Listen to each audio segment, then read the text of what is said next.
I awoke to find my daughter jumping on my bed, by all accounts confused. I vaguely registered yelling in the distance, groggily turned to my alarm clock. It read 4:27 a.m. I rubbed my eyes and asked her, "What's going on?" She looked at me with wide eyes and said, "Mommy's different." "Different how?" I asked, still half asleep. "Her nose is bigger," she said seriously.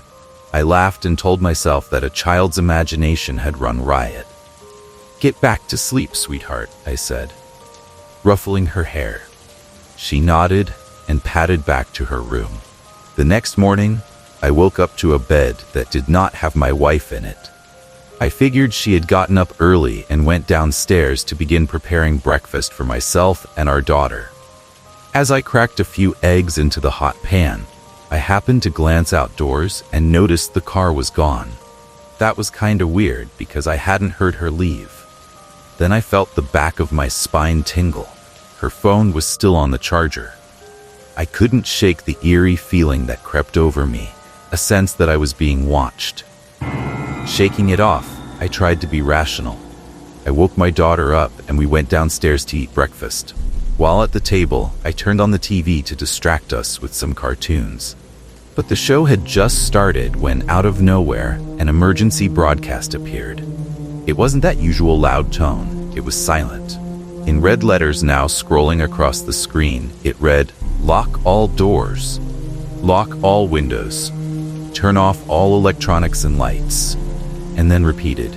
No explanation whatsoever. My stomach clutched up in fear. I didn't know if it was a drill, but something with the broadcast felt different, ominous. So I did what it said. I locked every door, every window, turned off all the lights, and shut down every electronic device. But a growing dread in my chest wouldn't be shaken. Then I looked outside. The world was unnatural in its stillness. No birds, no wind, no everything. It felt like the earth had caught its breath.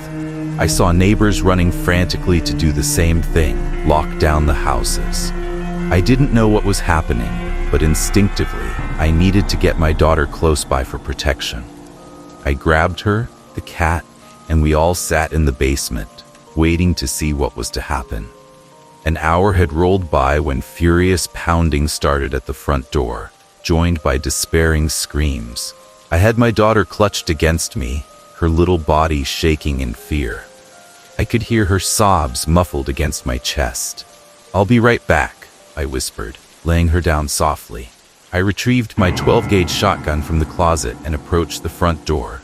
I looked warily through the peephole. It was my wife, or it looked like her. Yet something wasn't right. Her nose wasn't larger, as our daughter had spoken of. That part was fine. It was something else, more subtle and awful. She looked stricken, streaming tears on her face, practically beating on the door. I suddenly realized the car was still gone. Hence, there was no way she could have been outside if the car wasn't back. That wasn't her. I backpedaled from the door, my heart racing. Whatever was on the other side wasn't my wife.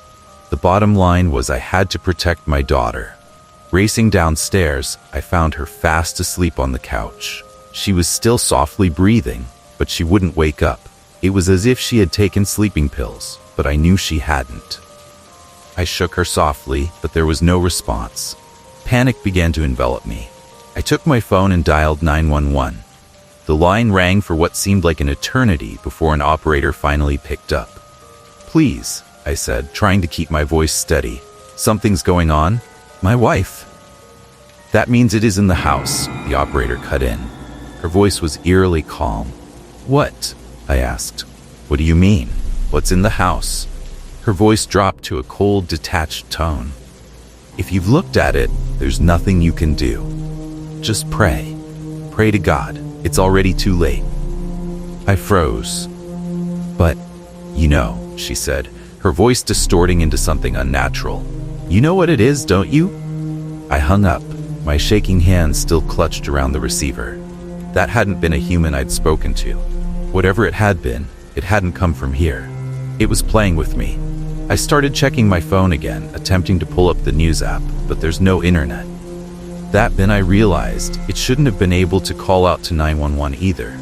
There is no service whatsoever, but I had spoken to it. Just then, the whirring noise of a helicopter boomed overhead, crackling through a loudspeaker. "Evacuations are in order," it yelled instructions. "Help will arrive within the hour." We just had to hold on.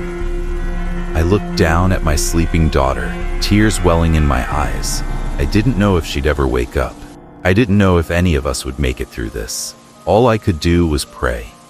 And wait. The sirens had wailed in the distance, their wails rebounding against silent streets. The fallout had started. This was the end of the world.